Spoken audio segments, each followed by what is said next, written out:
Well, hey, good morning. Welcome to the Blue Gamer Bluecast Morning Show. I'm your host, Adam Blue, 30 plus year video game vet, where every Monday through Friday I'll jump on here, talk the latest video game news, what I've been getting into, some other stuff. Morning, Ultron. It's good to see you there in chat. We'll get started. First, I want to talk about the movie Transformers 1. Hey, Rogue New Type, good to see you too. Transformers 1. So it wasn't something I'm really interested in. In fact, I remember being a kid in, hey, Chris, good to see you too. Wow, we're all piling in. Nice.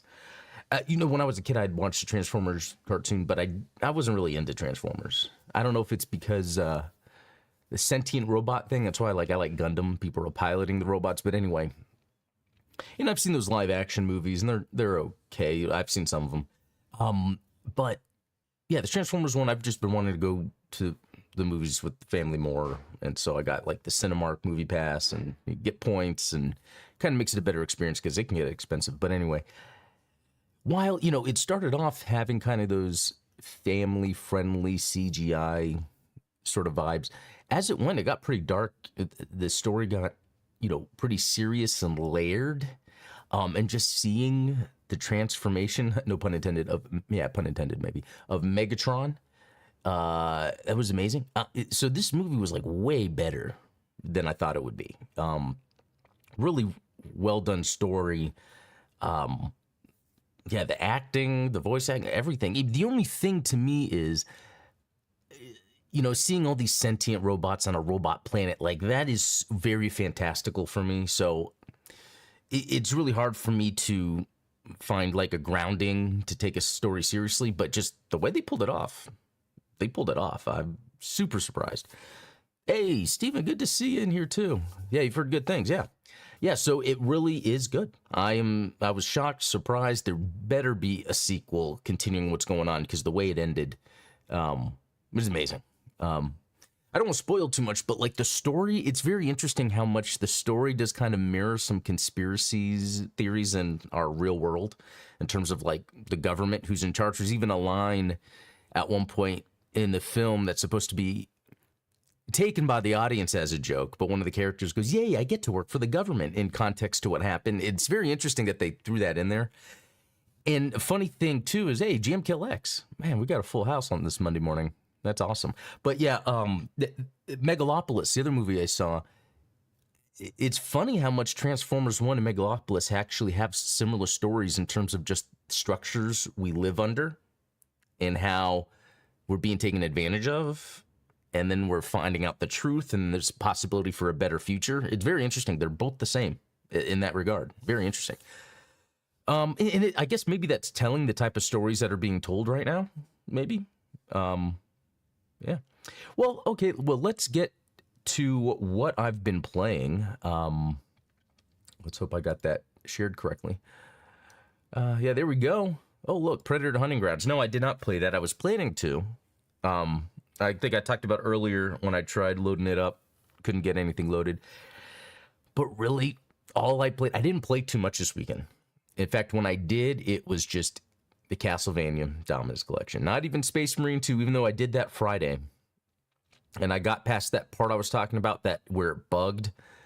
I loaded back in, and I just, instead of rushing to the enemy, I just took my time to get down to the enemy. And then it was funny because my teammates really just went and destroyed everyone, and then the prompt that I was waiting for before popped up, so I was able to advance. Funny though that I'm not like quick into jumping back into Space Marine 2, even though I think it's fun. I think it's just fun in an expected way. Like it's made to be a good game, but it's familiar, it's expected. So it's like when there's other things to play. Arrow the Acrobat. So I talked about that, that they've been re-releasing those games this year, and I didn't know that. So hard. In fact, I finally beat the first level. I was like, oh, I got an achievement for beating the first level, but no, it was like clear an act with over 10 enemies defeated. Or trophy, I guess, because it's PlayStation. So I get to the second level, and man, it destroyed me. So like with these games, it's these retro type games, the Arrow the Acrobat, it's really about playing to memorize the layout of the map, and then most likely if you die, you'd have to just go again, but then you would know the layout so you can go get what you need to do. So it's interesting. It's a little change of the type of game. There's not many games nowadays that, other than maybe Dark Souls with memorizing boss moves, there's not many games where you have to memorize a level layout and then rinse, repeat in terms of like trial and error, I guess I should say, where you'll die and then you come back, you're like, okay, now I know what I need to go do real quick. That's more of a classic gaming type thing. So really interesting with the Castlevania Dominus Collection, because I had beat it, a week ago. I had never played the Julius mode, and Julius mode is really where you could be Julius Belmont, and he has a whip, so you get to play through with a whip, which is fun. And then it has this other character you unlock, and then she's a magic wielder. I forget her name. It's horrible. I think it starts with an S. And then something that I had no idea, just until I think I brought it up on Friday. Like, I think this is possible because I saw in a video. You can unlock Alucard, and it's his PS1 sprite with all the moves.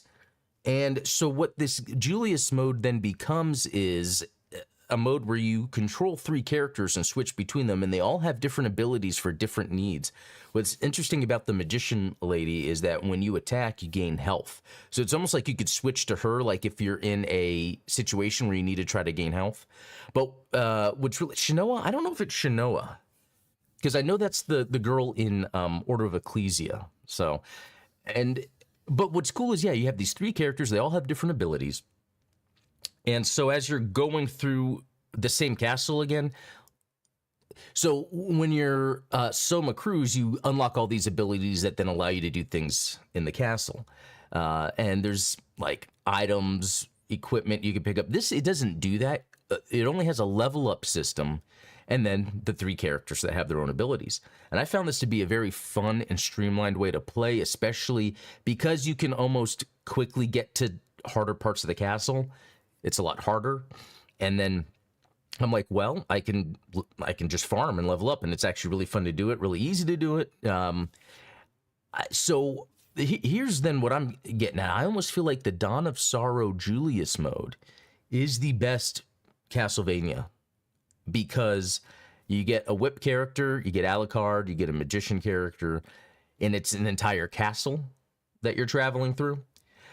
Whereas, I would say that Portrait of Ruin would be my favorite, but it's the one where the castle's a little bit smaller, because then like you go into paintings that then break off to different areas. So it's not like one full complete experience. And I like it when it's one full complete. So it's crazy. This many years later, like, I don't know, 14, 15 years later, since the game came out, that the Julius mode allows you to be Alucard. It's crazy. But funny, as much as I feel like that's my favorite Castlevania in that way, I think it has the weakest music. Like, it has a couple cool tunes. And then I was looking up the music for the Castlevania games, and I realized while they have the same standard Mirachi, I'm not going to try, I'm going to butcher her name. There's also usually another person from the Konami music studio that is there too, just to kind of add some differences. So I think maybe it's that collaboration just made, to me, the Dawn of Sorrow. Dawn of Sorrow, it's a lot, the music is a lot more slower and atmospheric rather than having a lot of rock tunes to it. Except, when you play Julius mode, it starts playing classic Castlevania themes, like modernized. So it's really awesome. Yeah, Michiru Yamane, thank you. That is her name. Sometimes I remember it. Sometimes I'm like, I need to look that up. So that was my weekend. Castlevania Dominus Collection, Dawn of Sorrow, Julius mode is really all I really did. I'm doing some other things, like working on my Batman costume. I was watching some Kung Fu movies also. So, okay, let's look at some news. Or actually, you know what? Before news, let's talk about what's coming up. So, it's the 7th, right? So we've got this Dead Season game that comes out tomorrow. Let's look at this real quick. Dead Season on Steam. Guide a group of unprepared strangers in their struggle to survive a zombie apocalypse in Dead Season, a turn-based tactics game. Strategize to endure against. Okay, so I'm not into turn-based, but I don't know how often that I've seen turn-based zombie games, right? I don't think we've seen that often. So that's actually pretty neat, kind of different. Oh, and there's a demo to check it out, because even though I typically don't play turn-based games, there are some that I have enjoyed. You know, like, and maybe it's because it's Gundam, but that SD Gundam G Generation Genesis, but even like, oh, what was that one? Always gonna forget. There's that mech game, and it's like a roguelike turn-based mech game. And then, you know, like the Shining Force back on Genesis. For some reason, it was almost like the perfect combination of like classic Zelda and turn-based stuff. Anyway, that looks cool. There's a demo. Okay, Diablo 4, Vessel of Hatred. Let's see, Silent Hill 2. That's been getting good reviews, so that could be a good one. Let's see, Duck Paradox, and apparently too, I guess there were a bunch of complaints that were resolved with a day one patch. Complaints from when people saw it, you know. Okay, what's this? Duck Paradox. Okay, looks like a 2D side scroller, and there's a dash button. This is early access. Oh, 2022 it came, and there's a demo. So 2022 it came in early access. Okay, I just saw some roguelike things, so it looks like it's a 2D side scroller with ability. That looks pretty neat. Looks pretty neat. I'll have to check it out. Looks like it's very music themed. The artwork looks cool. Okay. So yeah, that's called Duck Paradox. Shoot bouncing bullets in this roguelike precision platformer, killing corrupted ducks while searching for Dr. Paradox's beloved pet throughout the multiverse. Okay, to return to safety, you'll need to tackle difficult to master trials run after run, earning upgrades while maintaining your sanity. Cool. So it kind of has like this Super Meat Boy thing, as well, yeah, precision platform, but having the roguelike aspect. Yeah, because think of like Super Meat Boy, but like maybe as you complete runs, you get, and it could be depending on how quickly you complete a run, actually, to make each time you play through the game different, you unlock random skills or whatever to kind of change the playthrough. That's an interesting concept. I'll have to see if this game does that. All right, let's go back. Amber Isle. I bet this is a cozy farm sim. Right? Right? Welcome to Amber Isle, a quaint, friendly village of prehistoric residents who are in need of a new shopkeep. That's you. Craft and sell items, upgrade. Yeah, seems like a cool, cozy game. Don't think I would play it. But, yeah, it has all that stuff that people like in that genre, so that's cool. And then, let's see. The 10th. And then, yeah, I'm not going to go too far. Let's see. Metamorphosis, Fantasy Life, Sky Oceans, Wings for Hire. That looked cool. That looked like an old school. It was JRPG, but set in the skies. You got planes and all that. And then I think Dragon Ball Sparking Zero is the big one, people. Oh, Europa. I totally forgot about this. I played the demo. This game is fun. Yeah. I mean, and it looks like, you know, Breath of the Wild, but like it has this momentum to it where I don't know, it controls, like, look how Breath of the Wild that is. Cool. Oh, okay, so originally the demo wasn't on PC, it was on Switch, but now they have it here, and okay, you know what? Oh, I have to log in. That's probably why it's not showing. Okay. So I might then be getting this. Yeah, look at, like, you jump. It's kind of showing it here. You jump and you kind of, like, float down and you do some sliding. So it has, like, a lot of different, like, physic momentum stuff going on that I think will make it fun to run around in the world and be a little different than Breath of the Wild, but still have that look that is very pleasant. You know, it's funny. Another thing is I watched Wild Robot with the family on Friday. And, you know, it's a CGI movie. And it's interesting because it's not like it was super high-end CGI. It was like very artistic CGI, like what they've been doing recently. And as I would watch this Wild Robot, there were scenes that would like move through the nature and all that, and I would be like, oh, look, it's a cave, let's explore it. And I'm like, wait a minute, this isn't a video game. But it really looked like Breath of the Wild sometimes, or I felt like I was exploring the world. So yeah, I recommend Wild Robot also. I'd say if you don't want to cry, don't see Wild Robot. And I don't think you'll be missing much. It's just well made, but it's not like it's a story you haven't seen before. And go for Transformers 1. Transformers 1 won't make you cry. Anyway, this looks fantastic. Yeah, I can't wait to play that. Oh yeah, Rogue New Type is talking about what the Silent Hill 2 was about, like some graphical, I think it was both graphical and character model complaints. Yeah, that people were complaining about from the reveal, and then they happened to fix it. So that's cool that they're listening. It's always a good thing. All right, so that is this week, this Europa game. I mean, that's just a pleasant surprise. That would be Friday. Good timing, because then off work. Oh, and then the other thing, Starship Troopers Extermination. Man. Oh, and there's Transformers Galactic Trials, Undisputed.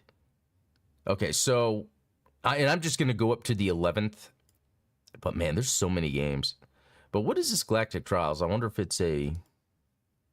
Oh, I hate it when they do that. Or I guess I hate it when I click on that knowing that it's really not going to show anything.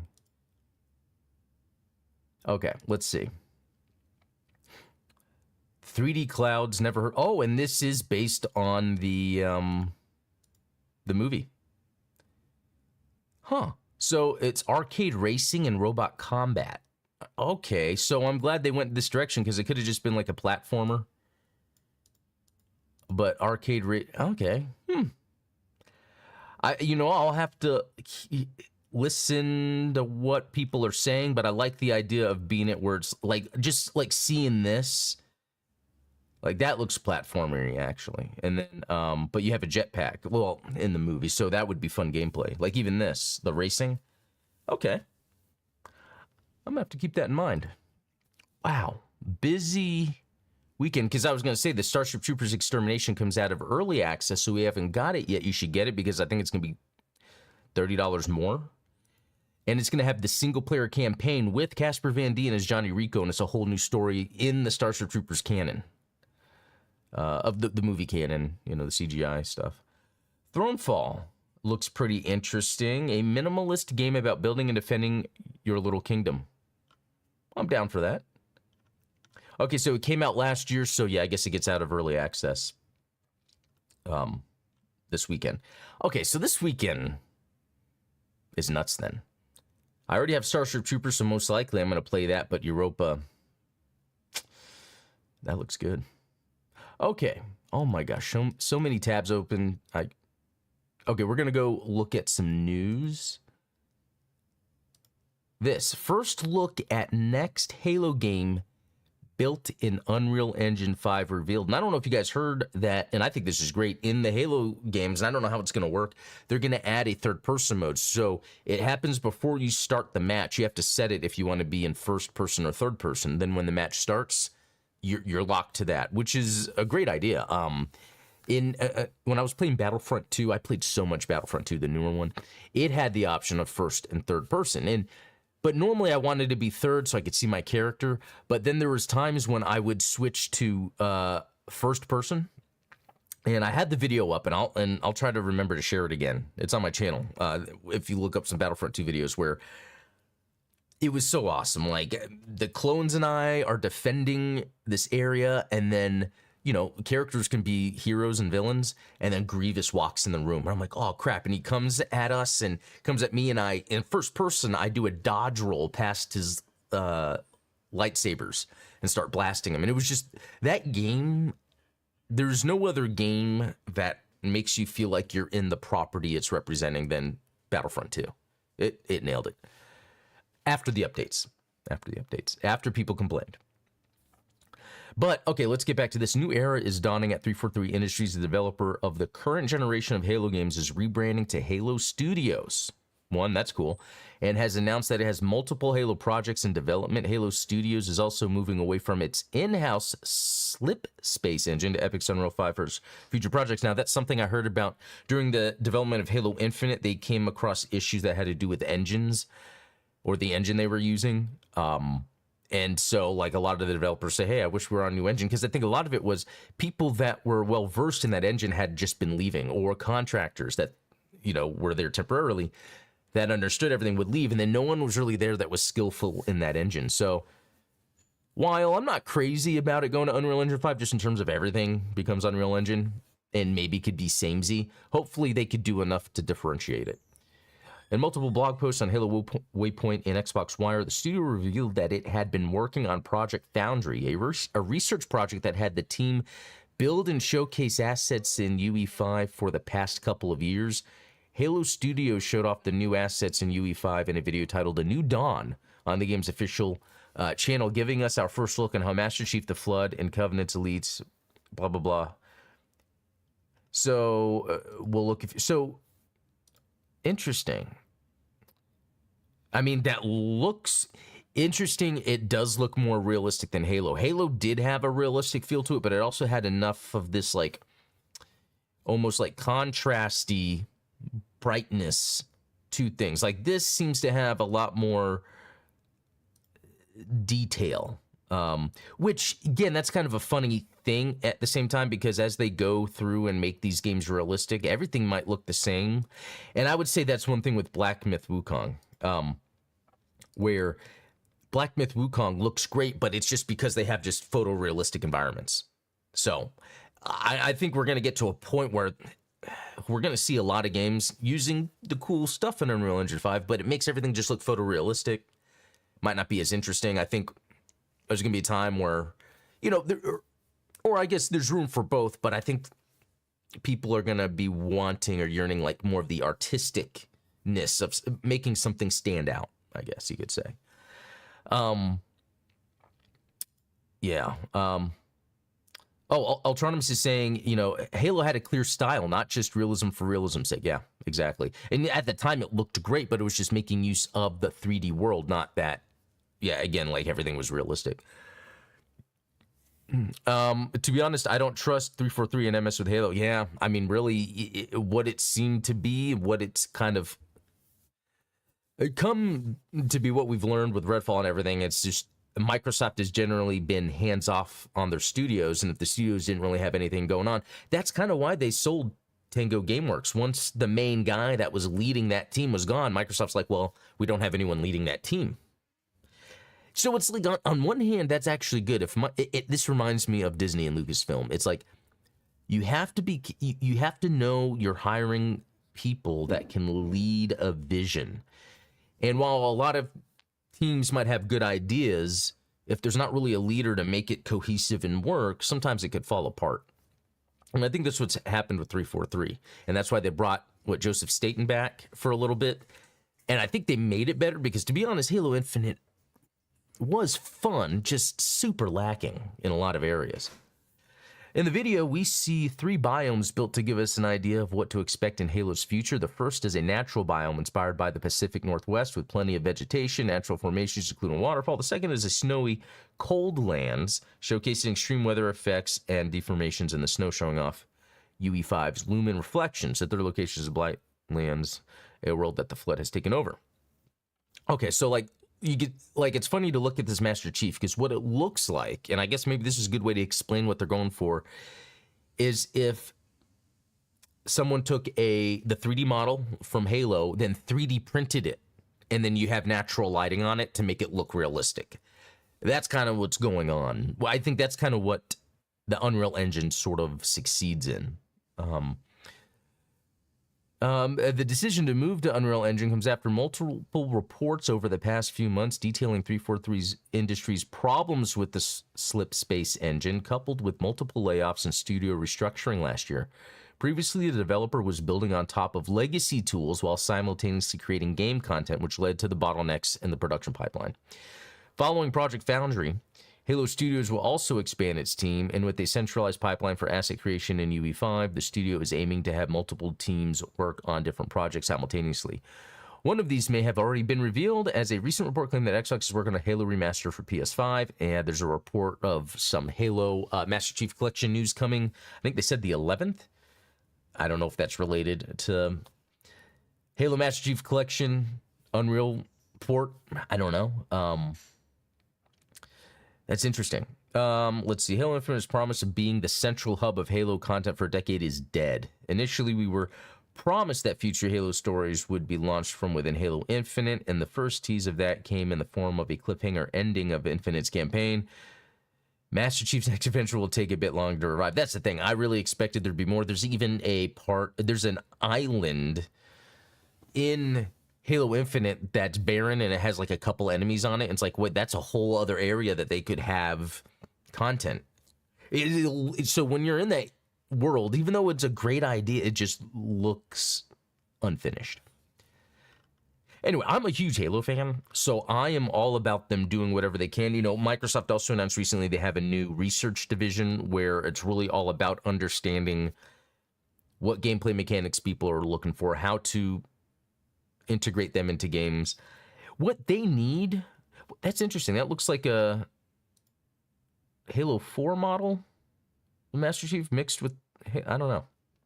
I kind of forget the different models, but I was going to say something and then I got distracted.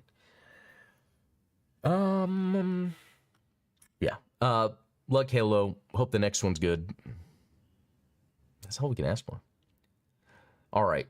Gaming leaks and oh yeah, that's where I got this. Halo moving to Unreal Engine. Oh, Halo Master Chief Collection might get an update. Yeah, that's the other thing I read. So maybe these are related. God of War, Greek Saga Remastered in the works, but I think this got taken down. Although it makes sense because I do think it would make sense for them to re-release those older God of War games. Saudi Arabia set sights on acquiring a bigger stake in Nintendo.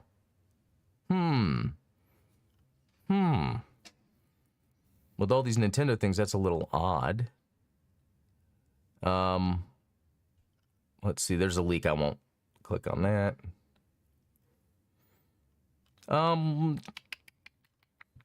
Okay. Developer claims to have been to demo the Switch 2. Hard to deal with that sentence. Opie claims that there was a poster here called John Skinny, who visited Nintendo alongside other devs and was given a chance to demo the Switch 2, but apparently the poster's quickly taken down. Yeah, I guess it's hard to take a lot of that stuff seriously. But okay. Yeah, that's about it. Thanks all for joining. There was a lot going on. Oh, Mina Hatter, we're building a task force to analyze data to feed to our focus groups to do marketing research on opinion polls from our PR team. That sounds scary.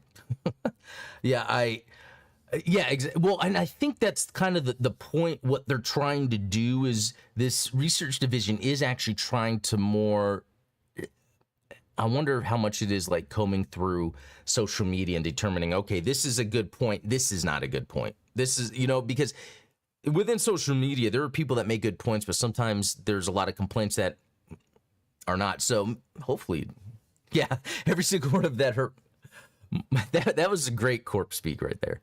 Okay, well, I guess that just about does it all. Thanks for joining today's show. Yeah, a lot of interesting news. I didn't have a lot of gaming stuff to talk about, but I should have more tomorrow. So, yeah, until next time, be cool.